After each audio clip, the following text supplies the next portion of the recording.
is a really good debater. That is NPR's Mara Lyson and Aisha Roscoe. Thanks to both of you. Thank you. Hurricane Laura made landfall in Louisiana last night as a Category 4 storm, bringing catastrophic winds, flash flooding, and a huge storm surge. Though the storm has weakened since then, damage to the southern part of the state is extensive, and the danger is not yet over. Joining us now is Louisiana State Fire Marshal Butch Browning. Welcome. Thank you for having me. So just tell me what you're learning so far about Laura's impact in Louisiana. So Laura's impact thus far, and we're in the very early stages. We're still doing preliminary search and rescue, but in the early stages, we found significant damage from southwest Louisiana, Lake Charles north, and damages into Shreveport, Louisiana, which is far north of Louisiana. So, we're working really hard right now with our local OEP directors, police chiefs, fire chiefs, and first responders to integrate state resources to complete search and rescue. Right now, we have not had any significant search and rescue incidences. However, building damage is catastrophic in a lot of areas. We're noticing a lot of debris, a lot of road washes, massive power outage. One of the things is that it does appear that a lot of people did evacuate as they were asked to as part of the planning and response programs. Well, I understand near Lake Charles, Interstate 10 is closed because of chemical fire in the area. Residents have been told, the ones who are still not evacuated are told to stay inside. What do you know about what happened there? We don't know the cause of this fire. It's still active right now. However, what we have done, the governor has ordered a shelter in place, which means people who live in that proximity are asked to stay inside their homes and not go out. And of course, we know according to that dinner, a private contractor, U.S. Fire Pump, who is going to work to extinguish that fire. There is a secondary search and rescue at this point. From my periscope as a state fire marshal, we're now looking at the overwhelming emergency calls that our fire service is responding to. The Lake Charles, those area departments, the Sulphur area, up into the north parishes, they're running a bunch of emergency calls. And it's inhibited by roads being blocked, things being impassable. So, one of the things that we're doing is working to make sure they have enough outfield within their department to have firefighting resources there. Another big challenge is the city of Lake Charles, as well as the city of Sulphur's water systems are not working right now. So to complicate hospitals and critical infrastructure that doesn't have water, when there is a fire, that creates a problem. So through their mutual aid agreements, they're bringing in outside departments to have fire trucks to carry large amounts of water tankers, and they're being deployed to assist in that fire. So, it's just a lot of things normally, have, but just not there. Now look, we've learned this through many other disasters and storms, and we predict for this, but it certainly doesn't make it easy when you don't have those protection equipment, protection like fire water. So as you say, this is a state that is no stranger to catastrophic storms. It's hard to think about hurricanes in Louisiana without thinking about Katrina. It has been 15 years since Katrina. How does Laura compare? Well, I will tell you, in my 35 years of doing this job, I was a fire chief during Hurricane Katrina, and it was certainly the most devastating from the standpoint of loss of life. But I'll tell you, we've learned a lot since Hurricane Katrina, and the state of Louisiana, with its local governments and with its federal governments, we work much better together. We plan better together. We have better contingencies. We have better equipment. So we manage incidences much better. So today, we had a great response. But what I'll tell you is that I believe that this storm might reach to some of the same level of damages that Hurricane Katrina did in dollars, but with a whole lot less loss of life. But I believe it's because we plan better, we're better organized. Certainly in the fire service, we learned that we needed to be connected from our local fire departments to the state government, to the federal government. Louisiana State Fire Marshal Butch Browning, thank you very much for joining us today, and best of luck to you. Okay, thank you.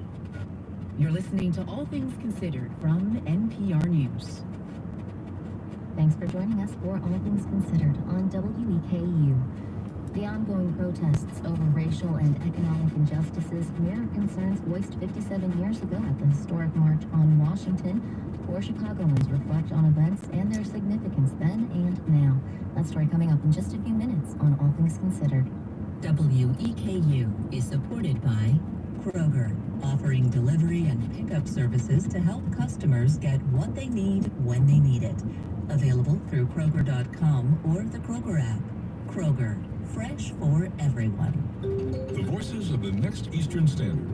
We are in a very, very unique part of our history, and it's really a turning point for us.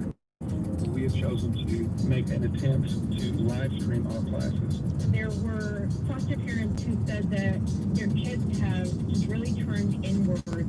Kentucky has a ton of good writers. We have a long, strong tradition of writing in the state. Eastern Standard, this evening at 8 on WEKU. There's a lot of worry right now in Kenosha among people who've been out here night after night, who've been trying to bring attention to the issue of police brutality. How does this change the debate? I'm Michael Barbaro. That's today on The Daily from the New York Times. Stay with us for the daily, coming up at 6:30 on WEKU, public radio for Central and Eastern Kentucky. The forecast for Central and Eastern Kentucky is calling for mostly cloudy skies tonight with lows in the lower 70s. There's a 30% chance of rain. And there's a 50% chance of rain tomorrow. Mostly cloudy skies with highs in the mid-80s. More rain expected Friday night, lows around 70 degrees. All Things Considered continues. It's 6:20.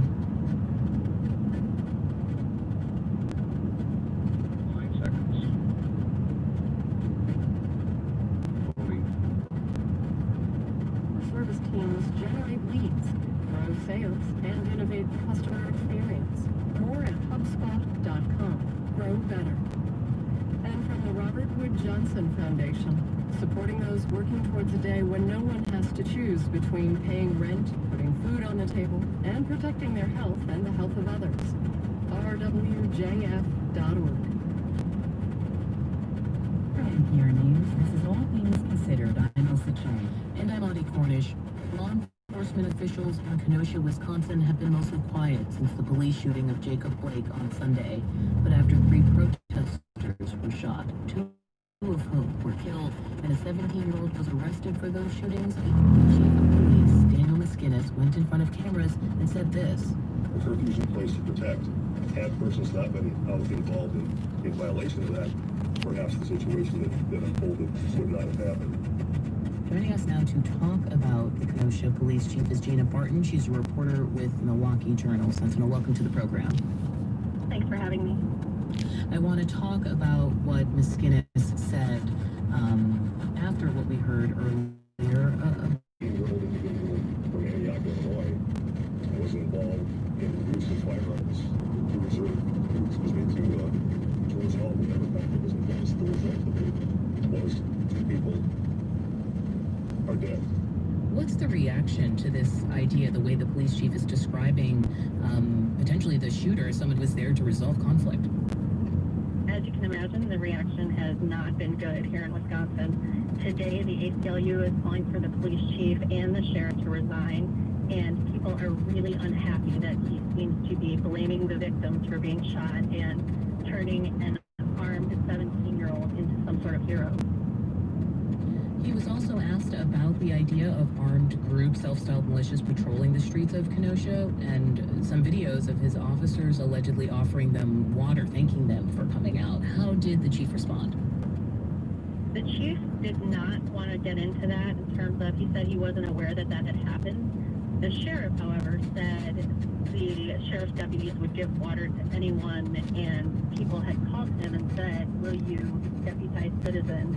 And he said, oh, hell no, because this is the very kind of thing that can happen when you do that.